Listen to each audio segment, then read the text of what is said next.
Imagine someone approaches you on the street and hands you a beautifully wrapped gift.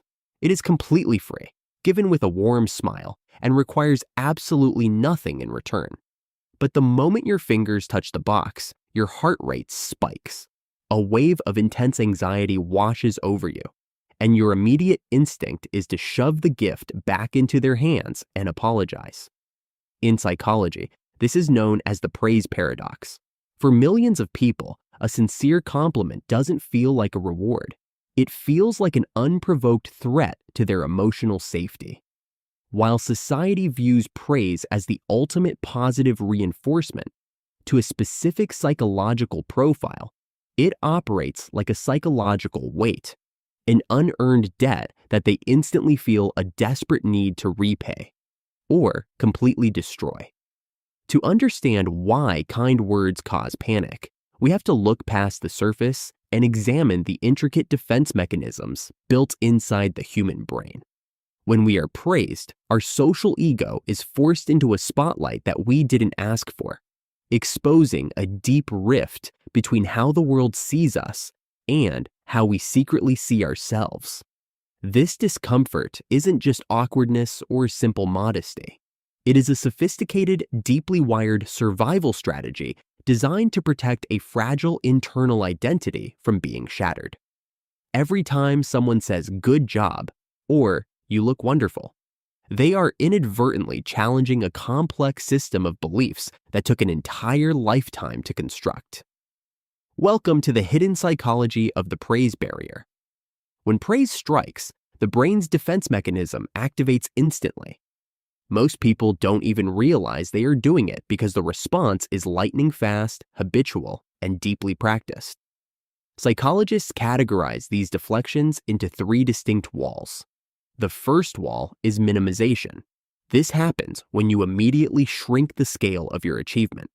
If someone says your presentation was brilliant, you say, "Oh, it was nothing. Anyone could have put those slides together." You are actively devaluing the currency of the compliment, so it doesn't feel heavy anymore. The second wall is externalization. This is the act of shifting the credit entirely outside of yourself. You credit the timing, you credit the software, or you credit luck. "I just happened to be in the right place at the right time," you tell them, convincing yourself that you had absolutely nothing to do with the success. The third wall is the boomerang. This is a social sleight of hand. The moment a compliment hits you, you instantly throw a compliment back to deflect the attention. "Thanks, but look at your outfit. Where did you get that jacket?" You have transformed a moment of personal connection into a shield, ensuring that the light never stays on you long enough to make you feel exposed. All three walls serve a singular, desperate purpose: to keep your internal equilibrium completely undisturbed. Why do we fight so hard against kindness? The answers lie deep within three foundational pillars of psychological theory. The first is cognitive dissonance. The human mind requires our external reality to match our internal beliefs. If your core self-concept is built on the belief that you are flawed, a high-value compliment introduces a massive contradiction. It is terrifyingly painful to change how we view ourselves, so it is mentally safer to conclude that the person praising us is lying.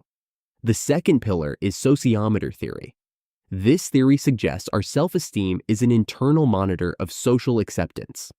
To someone wrestling with intense imposter syndrome, praise doesn't feel like a cushion. It feels like a dangerous pedestal. They think, "If they think I am this good now, the stakes are higher. Next time, I will inevitably slip, the illusion will shatter, and everyone will finally see that I am a fraud." The third and deepest pillar is early childhood conditioning. If you grew up in an environment where affection was transactional, or where praise was immediately followed by a sharp, cutting critique, your nervous system learned to categorize compliments as a trap. You learned to look for the hidden catch, the fine print, the upcoming blow. A kind word became a signal to brace for impact, leaving you hypervigilant, waiting for the other shoe to drop. When praise feels like a prelude to pain, rejection becomes your only sense of predictability. Healing this response is not about forcing an overnight transformation. You do not have to suddenly believe you are flawless or extraordinary. It is about expanding your nervous system's capacity to tolerate comfort. Behavioral psychologists recommend a micro habit called pocketing. When someone offers you a genuine compliment, notice the physical spark. Notice the tightness in your throat, the urge to speak, the urge to look away. Instead of letting the defense mechanisms take over your mouth, pause for a full 3 seconds. Let the words exist in the room. You don't have to fully agree with the praise just yet. You simply have to stop yourself from actively fighting it. Think of a compliment like an incoming wave of warm weather. You don't need to control the ocean. You just need to stand on the shore. Start practicing a minimal 2-word verbal script. Thank you.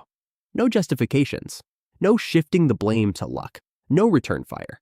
If you feel the need to expand, add a tiny layer of ownership.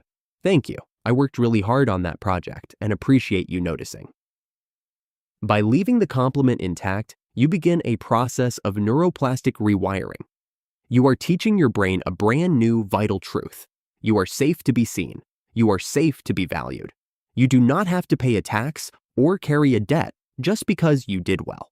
You are completely allowed to take up space in your own life. The gift is yours to keep.